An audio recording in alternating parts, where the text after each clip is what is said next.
This is Xinhua Live, and I'm Liang Saiyu from Xinhua News Agency. I'm right now at Kyoto in Japan, and you can see the building behind me. That's the place where the deadly arson attack happened yesterday morning. As of right now, at least 33 people have been confirmed dead, and 36 people were injured after a man set fire to this Kyoto animation studio in the Japanese city of Kyoto. The police said the 41-year-old suspect broke into the Kyoto animation studio at around 10:52 and sprayed petrol before igniting it. The suspect now has been detained and was taken to hospital with injuries. The incident is it was once one of Japan's worst mass casualty incidents since 1989, and Japan's Prime Minister Shinzo Abe said on his Twitter that this incident was too appalling for words and offered condolence. So I will tell you guys a little bit about the Kyoto animation. It is also known as a kyoani. It produces films and graphic novels, and is well regarded by fans for the quality of its productions. So I want to brief you guys more details about this incident. The fire broke out at this three-story buildings at about 10:30 Japan time on Thursday. And you can see all the Japanese medias and medias all over the world have crowded here to report this incident. And some of the neighborings have also come to this place to show their condolence. And it's really sadness.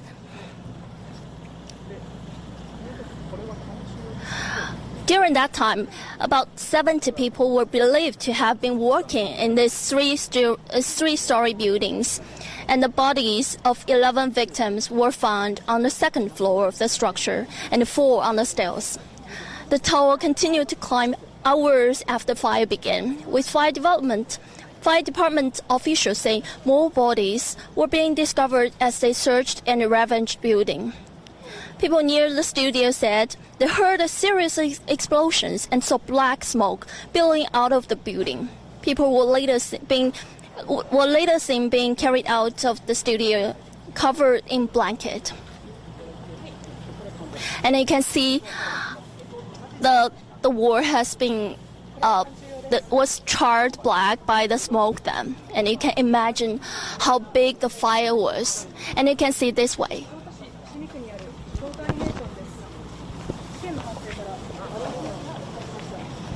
You can see there were people who come here one by one to pray for the past, and some of them cried very bad. You can have a closer look of the flowers. There were words on it.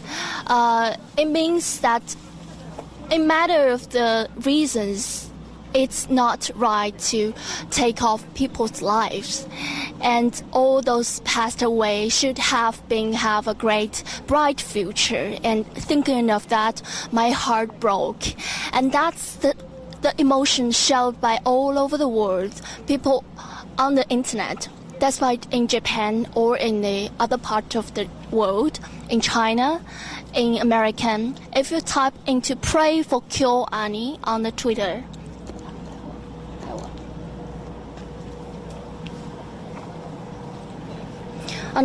you can, if you type into pray for kyoani, you can see a lot of users are showing their deep sorrow and regret for this incident.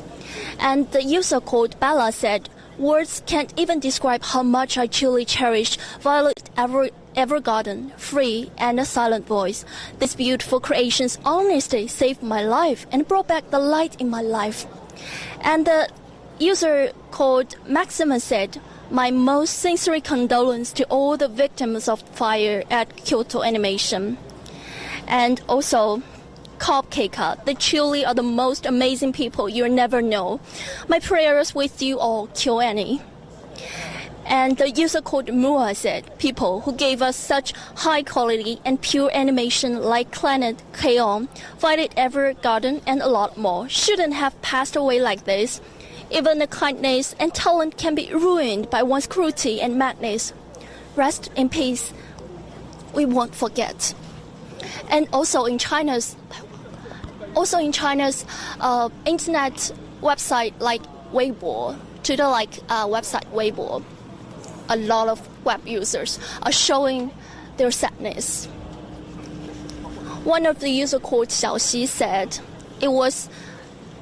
she doesn't know whether it was the worst day in Japanese anime history, but she believes that it was her darkest day in her life.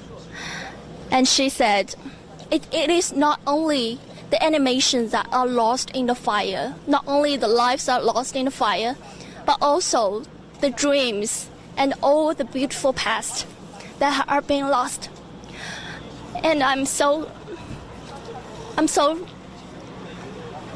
regretful for those who passed away in the fire, and I truly pray for them and hope them rest in peace. But it's not all sad news. It's for a lot of web users are initiating a crowdfunding on the internet, and as of now, a total of over $500,000 have been raised online to support Kyoto Animation, and they hope that the Kyoto Animation will stay strong, and all of us will stand together with it.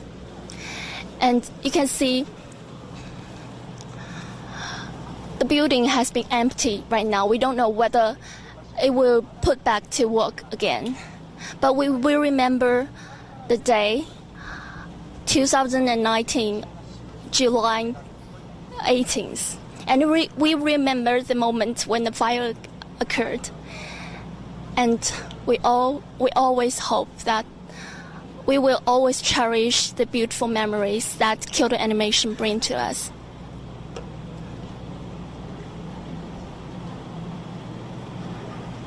And I want to brief a little bit about the Kyoto Animation Company.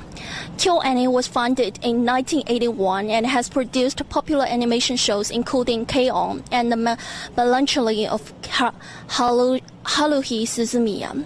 The distinctive visual style and level of polish leads to a look that is instantly recognizable. Some recent projects also include Free, a show about a schoolboys swimming team which has proved popular among women, and is set to have its own spin-off film to coincide with the 2020 Tokyo Olympics. A Silent Voice, on the other hand, is a standalone film based on the manga. And a lot of Japan's animation industry insiders have expressed their regrets for this incident, and Tokyo-based film commentator Yuichi Maeda said it is one of the best and largest animation firms in Japan. With that loss of life, many of the best hands at animation in the nation are likely to be dead. To have this many people die at once will be a huge blow to the Japanese animation industry.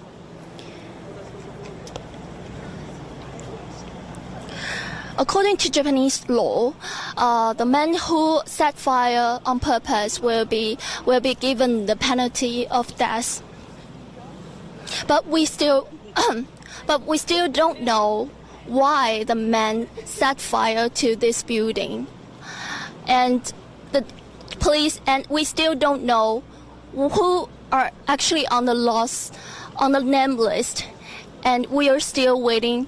We are still praying that the fewer the better, that we still hope that people are losing contact because they lost their phone.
The fire has been put out on 6:20 this morning after a long hours of rescuing, but we're still waiting to wait for the good news. And thank you for watching with me. I'm Liang Saiyu from Xinhua News Agency.